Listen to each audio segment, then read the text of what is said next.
欢迎来到新兴消息频道，请订阅频道，所以大家不要错过当天最热门的新闻。我们今天的时事通讯包括以下内容：赵丽颖今天浪情活动，这裙子又被三毛扒出来了。我刷到生图的时候差。赵丽颖今天出席浪情 Long Lines 活动，结果这条裙子被网友三毛又扒出来了。当我刷到生图的时候，简直惊出一身冷汗，不夸张地说，差点没直接拍大腿。这到底是怎么回事？让我们先把整个现场感还原一下，再慢慢点评。整体穿搭，高定标签下的魔鬼走位。首先，裙子据说是 Oscar de la Renta 2025春夏系列，本该是国际顶级高定品牌，按理说质感、设计、剪裁都应走在前沿。可现实是，这条裙子放在高级定制里一看，就像隔壁老王家阳台上那块随意披着的丝绒窗帘，远看大气，原因是裙体体量足够，但越看越怀疑是不是没拿去烫平。近看皱巴巴的褶皱，好像我妈刚洗完床单没熨好，那纹理，那经络，实在没法直视。色彩设计、宣传词与点赞结果的巨大落差。官方宣传用的是矢车菊蓝渐变，但是你仔细观察，像是紫药水洒了，顺便又倒了点蓝墨水调色。不说夸张，至少配色不协调，紫与蓝之间的过度突兀，不像高级渐变，更像色彩污染实验。白白底部几层波浪状边缘，走路时像拖着浴袍腰带，裙裤感十足。赵丽颖身高约1.62米左右，这么穿还撑得过去，但若换成个身高160以下的艺人，大概率变成可能就那条家用台布的走出来的即视感。细节设计，林口海鲜市场还是干紫菜装饰。最让我惊讶的是林口的那一堆立体花朵装饰，远处看好像一串串晾干紫菜挂在衣领上，近看才知道是硬挺的绸缎花瓣。设计师怕不是把海鲜市场的灵感搬到秀场来了。你说高定要有创意，我也不能否认，但这到底是哪种美感？想让我觉得艺术，还是反差性感？可现实偏偏给我一巴掌，这花朵不能叫清雅，也干不出艳丽，只能尴尬地晃在镜头前。搭配下面那拖尾般的水波边，整体就像某种拟态艺术，可惜离惊艳还差着一条裤子。配饰对比，珠宝是稳妥选，对比之下裙子显得多么不搭。倒是浪琴给面儿，配饰上真的下足了功夫。赵丽颖手腕上那款月香表 bling bling 的，盘了整晚，是名气和质感都够，不气拉提珠宝叠戴起来也挺有层次感，稳稳的走的是晚宴贵妇范儿。你看那手链项链耳钉配上钻石， Tell every paparazzi 我是来参加 Cannes 市路演的。然而重点来了，珠宝是贵妇范儿，裙子倒像是乡村睡袍外穿那种妈妈嫌你冷，非要让你在晚礼服里套件秋裤的混搭感。前半身高贵典雅，后半身家居风爆表，这种视觉差叫顶级尬场。舆论反应，粉丝炒翻网络，赞誉黑齐飞，评论区炸了锅。你看看微博、Reddit 之类平台，网友下面吵得厉害。一边是颖宝颜值真的撑住了，另一边立即反驳这条裙子换谁都土。我建议他造型师赶紧去看眼科。点赞数直接冲上万。以下是整理自微博热评的几个精华神评论，略微改动仍保留原味。颖宝颜真的稳到拍天空也压，穿这衣服也没影响颜值。这裙子是设计师画图当天脑子进水了吧？换谁穿不土？高级感在哪？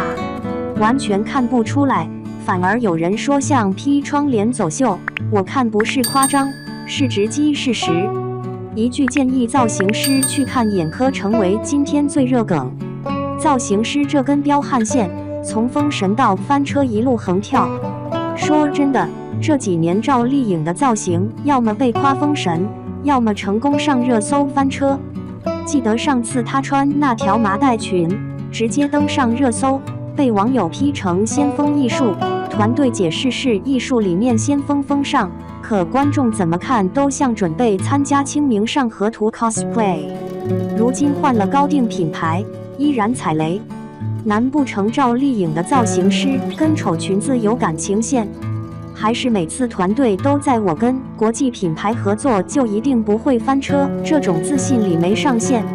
其实封神造型案例也不少，像她上次那条汉元素水墨旗袍，清冷绝美，剪裁得当，配色得体，让人瞬间惊艳。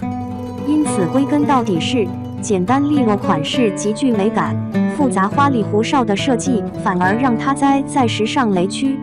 所以问题就在选择，高定品牌大名不一定就意味着适合艺人气质。赵丽颖的娃娃脸加干净利落剪裁才是王炸组合。咱简要分析一下赵丽颖的气质特点，她有一张娃娃脸，五官精致但是不失少女感，整个气质比较清秀干净，却不失温婉。她最适合的是简洁剪裁，色彩清雅，材质有质感但不浮夸的服装，比如那条水墨旗袍，正合她人间净土式气质；又如纯色 A 字裙或丝绸套装，也能发挥仙气加贵气的第一印象。高定不等于复杂，复杂还要挑人，不然就变艺术感过剩。可惜，每次奢侈品牌一出手，就好像造型团队不说我先考虑一下颖宝能不能驾驭，而是直接将设计摆上身，走个高定实力展示，效果马准踩雷。这次葵花点穴式踩雷，乍是必然，但若真是参赛标准高定时装秀也就算了，可这是商业活动，不是 beneath the spotlight， 要兼顾品牌形象和艺人的美感。但现实是，品牌形象强烈加裙装选的不匹配等于冲突，显而易见。追问那些高定名气看上去耀眼，实操考量很多，老百姓都知道国际大牌高定二字响当当，可具体到产品上，还是要看剪裁是否合身，材质和色彩是否适合艺人特质，细节装饰是否锦上添花而不是画蛇添足。很多高定就像艺术展览品，设计师自我表达强烈，好看极具个性，但存在很多局限，类似时尚界的 limited art piece， 不适合作为公众的穿着标准。但我们评判商业造型的时候，还是得看人穿，看场合，看整体。赵丽颖这条裙子，从色彩、材质、花式、剪裁、搭配5方面，几乎每一项都在踩雷，不是太浮夸，就是不搭配她的气质。呼吁高定品牌选款要贴艺人气质属性。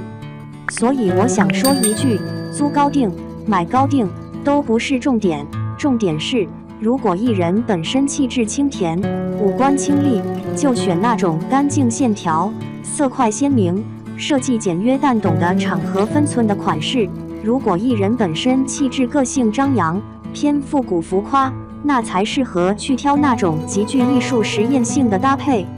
如今大众审美已经回归理性，圈粉的关键在于适合，而不是够贵或够夸张。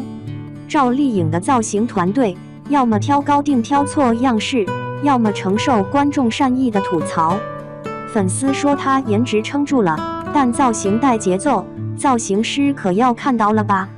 你们的工作就是让神仙颜值加百看不腻设计，而不是神仙颜值硬扛魔鬼设计。期待下次，让造型团队长心眼，别在窝里横。接地气说一句，求求下一次别再让这条神仙颜值被莫名其妙的设计拖后腿。耀眼不是盲目，惊艳不是夸张，自信不是自嗨。尊重艺人特质，尊重观众视觉，尊重品牌公众影响，就别再上演贵气也能穿出家居风这种翻车现场了。每一次走错，都会让国际大牌高级定制明星出席这些词打折扣，也让粉丝和观众说怎么又是这套路。